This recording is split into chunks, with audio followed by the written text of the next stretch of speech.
قد ألف بين قلوبهم وبحبل الله قد اعتصموا.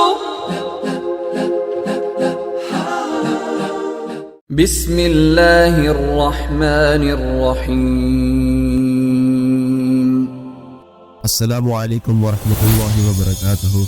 رحمان ٹاک میں خوش آمدید. آج ہم ایسے موضوع پر بات کرنے جا رہے ہیں، وہ ہے مشکلات پر صبر کے ساتھ کیسے قابو پایا جائے. زندگی جتنی خوبصورت ہے اتنی ہی رکاوٹوں، ناکامیوں اور غم کے لمحات سے بھری ہوئی ہے جو ہمارے حوصلے کی آزمائش کرتے ہیں. لیکن ہمارے اندر یہ طاقت موجود ہے کہ نہ صرف ان مشکلات کو برداشت کریں بلکہ اور زیادہ مضبوط بن کر ابھریں. میں آپ کو فرعون کی باندی کا صبر پر مبنی ایک قصہ سناتا ہوں تاکہ یہ سن کر آپ اپنی دنیاوی تکلیف کو بھول جائیں گے. پوری ویڈیو دیکھنے کے بعد امید کرتا ہوں کہ آپ زندگی میں ہر مشکل کا سامنا ایمان اور صبر کے ساتھ کریں گے. اگر آپ چینل پر نئے ہیں تو سبسکرائب کرنا مت بھولیں اور بیل آئیکن پر کلک کریں تاکہ آپ کو اسلامک موٹیویشنل ویڈیوز ملتی رہیں. فرعون دنیا کا واحد انسان ہے جس نے کہا کہ میں سب سے بڑا رب ہوں، اور اپنے آپ میں رب ہونے کا دعویٰ صرف فرعون کا ہے. اس کی باندی مسلمان ہو گئی، موسیٰ علیہ السلام کا کلمہ پڑھ لیا، ایمان چھپتا نہیں پتہ چل گیا. فرعون نے اس کو پکڑوایا. اس کی 2 بچیاں، ایک دودھ پیتی ایک ساتھ چلتی.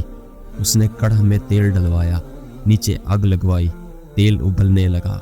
جب وہ پوری طاقت سے ابلنے لگا تو فرعون نے باندی سے کہا، یہ آگ تیرے سامنے ہے اور ابلتا ہوا تیل. موسیٰ کے رب کو مانے گی تو پہلے تیری بچیوں کو جلاؤں گا اور پھر تجھے جلاؤں گا. اگر تم مجھے رب مانے گی تو تیرے گھر کو سونے چاندی سے بھر دوں گا. سنو اس نے کیا کہا. فرعون، یہ تو میری 2 بچیاں ہیں، اگر 100 بھی ہوتی تو میں اسے اللہ کے نام پر قربان کر دیتی. جو تجھے کرنا ہے کر لے. فرعون غصے سے پاگل ہو گیا، کہنے لگا اس کی بڑی بیٹی کو کڑھے میں ڈال دو. ظالموں نے بچی کو ٹانگوں سے پکڑا اور وہ چیختی چلاتی رہی. ماں کا ایک بول اس کی جان بچا سکتا تھا اور گھر جا کر توبہ کر لیتی. وہ کہتی، یا اللہ مجھے معاف کر دے، میں نے کلمہ کفر کہا. اس کو ٹانگوں سے پکڑا ہوا ہے، اس کے ہاتھ نیچے جھول رہے ہیں. وہ اماں اماں کہہ رہی ہے کہ مجھے بچا لو. ماں نے اپنی آنکھوں سے بچی کو گرم تیل میں ڈوبتے دیکھا اور وہ ابھری جیسے مچھلی کو تیل میں ڈالا جاتا ہے. تیل سے بلبلے اٹھ رہے تھے. ایک ہی لمحے میں اس کی جان نکل گئی. ایک آنسو کا قطرہ نہیں نکلنے دیا اس نے اپنی آنکھوں سے. اس نے اپنے دل کو مضبوط کیا. میرے رب کی رحمت حرکت میں آ گئی. اللہ نے ماں کی آنکھوں سے پردہ ہٹا لیا اور ماں نے اپنی بیٹی کی روح کو نکلتے دیکھا. وہ کہہ رہی ہے، ماں جی ڈرنا نہیں، صبر کرو، جنت تیار ہے، جنت تیار ہے. اللہ اکبر. چھوٹی معصوم بچی کو تو پتہ بھی نہیں تھا کہ اس کے ساتھ کیا ہونے والا ہے. اس کو پکڑ کر یوں ڈالا کہ اس کی تو آہ بھی نہ نکلی اور مچھلی کی طرح تلی گئی. پھر ماں کا کلیجہ پھٹا. اللہ نے پھر آنکھوں سے پردہ ہٹایا. انہوں نے اپنی بچی کی روح کو نکلتے دیکھا اور کہہ رہی ہے، ماں جی تھوڑی دیر کا صبر، جنت تیار ہے. اللہ کو پایا سب کچھ پایا، اللہ کو کھو دیا سب کچھ کھو دیا. جب اس کو پکڑ کر لے جانے لگے تو اس نے فرعون کو دیکھا. فرعون اس کی آنکھوں میں آنکھیں نہیں ڈال سکا، نظریں نیچی ہو گئیں. کہنے لگی، میری ایک بات مانو گے، میری ایک خواہش پوری کرو گے؟ فرعون نے پوچھا تو کہنے لگی کہ جب میں مر جاؤں اور میری بچیوں کو اکٹھے دفن کرنا، باہر پھینک نہ دینا، دفنا دینا. تو فرعون نے کہا کہ یہ خواہش پوری کی جائے گی. تو اس نے کہا، پھر پیچھے ہٹ جاؤ، میں نے اللہ کو جان دینی ہے، مجھے دھکا دینے کی ضرورت نہیں، میں اپنے اللہ سے ملنے جا رہی ہوں. سبحان اللہ. جب اللہ مطلوب ہوتا ہے تو موت محبوب بن جاتی ہے. وہ چھلانگ مار گئی اللہ اکبر کا نعرہ لگاتی ہوئی. گوشت ادھڑ گیا، ہڈیاں باقی رہ گئیں. تو فرعون نے کہا، ایک ہی جگہ ڈال دو، سب کو دفن کر دو. موسیٰ علیہ السلام کے 2000 سال بعد جناب رسول اللہ صلی اللہ علیہ وسلم دنیا میں تشریف لائے. 40 سال کی عمر میں نبوت ملی، 50 سال کی عمر میں معراج ہوئی. 2050 سال کے بعد میرے نبی کریم صلی اللہ علیہ وسلم کی سواری بیت المقدس جا رہی تھی، اور بیت المقدس پر جب وہ پہنچے تو مصر وہاں سے قریب ہو جاتا ہے. جب وہ اترنے لگے تو نبی کریم صلی اللہ علیہ وسلم نے جبریل سے کہا کہ جبریل جنت کی خوشبو آ رہی ہے، ابھی تو جنت اوپر ہے، ابھی تو اوپر جانا ہے، تو یہ زمین سے جنت کی خوشبو کیا آ رہی ہے؟ تو جبریل نے عرض کیا رسول اللہ، فرعون کی ایک باندی تھی جو اللہ سے سودا کر گئی، اپنی جان کا اور اپنی بچیوں کا، اس کی اور اس کی بچیوں کو جہاں دفن کیا گیا، اس دن سے آج تک وہاں سے خوشبو آ رہی ہے اور یہ قیامت تک یہ خوشبو آتی رہے گی۔ تاریخ میں بے شمار افراد ایسے چیلنجوں کا سامنا کر چکے ہیں جو ظاہراً ناقابل تسخیر ہے، انہوں نے امتیازی سلوک، غربت اور بیماری کا سامنا کیا، پھر بھی وہ ثابت قدم رہے، ایمان اور لازوال صبر اور استقامت سے متحرک ہو کر۔ یہ خصوصیات صرف کتابوں میں موجود الفاظ نہیں ہیں، وہ دراصل وہی لوگ ہیں جو ہمیں زندگی میں مشکلات کے طوفانوں سے نکلنے کے لیے تیار کرتے ہیں۔ تو پھر صبر دراصل کیا ہے؟ یہ صرف مصیبتوں کو قبول کرنے کے بارے میں نہیں ہے، یہ انہیں وقار اور ایمان کے ساتھ برداشت کرنے کے بارے میں ہے۔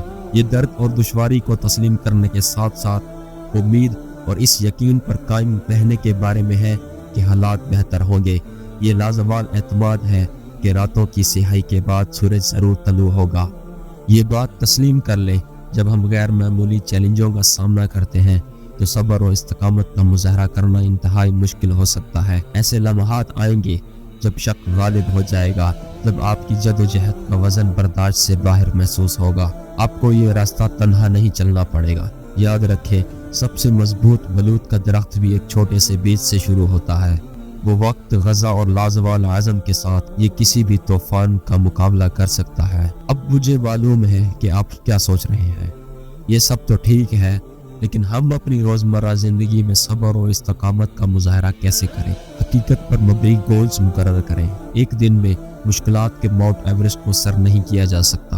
اپنے بڑے گولز کو چھوٹے قابل وصول مراحل میں تقسیم کریں، چھوٹی سے چھوٹی کامیابی کا جشن منائیں، شکر کا اظہار کی عادت ڈالیں، اپنی زندگی میں ہر روز چاہے وہ کتنی ہی چھوٹی کیوں نہ ہو، چھوٹی سے چھوٹی نعمتوں کی تعریف کرنے کے لیے وقت نکالیں۔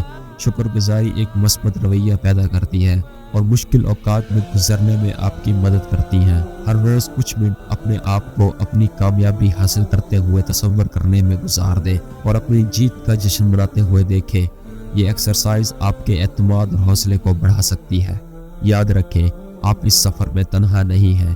ایسے اوقات آئیں گے جب آپ ٹھوکر کھا کر گر جائیں گے، لیکن صبر اور استقامت کے ساتھ آپ پہلے سے کہیں زیادہ مضبوط اور پرعزم ہو کر دوبارہ اٹھیں گے۔ حال پر توجہ مرکوز کریں، ماضی پر نہ سوچیں اور نہ ہی مستقبل کے بارے میں فکر کریں۔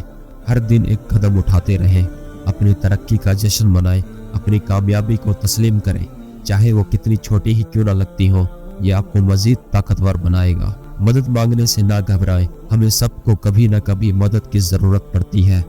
جب آپ خود کو پریشانی میں محسوس کریں تو علماء سے رابطہ کریں۔ میرے دوستو، زندگی ایک خوبصورت سفر ہے، یہ موڑوں، کٹھن راہوں اور مشکلات سے بھری ہوئی ہے، لیکن صبر اور استقامت کے ساتھ ہم چیلنجوں کا مقابلہ کر سکتے ہیں، مضبوط اور باہمت قوت کے ساتھ ابھر سکتے ہیں۔ ایمان رکھیں، اپنے خوابوں کو کبھی مت چھوڑیں اور یاد رکھیں، آپ وہ سب کچھ حاصل کرنے کی صلاحیت رکھتے ہیں جس کا آپ نے ذہن بنایا ہوا ہے۔ ایک مسلمان ہونے کے ناطے ہمارا گول جنت ہے، قرآن ہماری موٹیویشن ہے اور محمد عربی صلی اللہ علیہ وسلم ہماری انسپائریشن ہے۔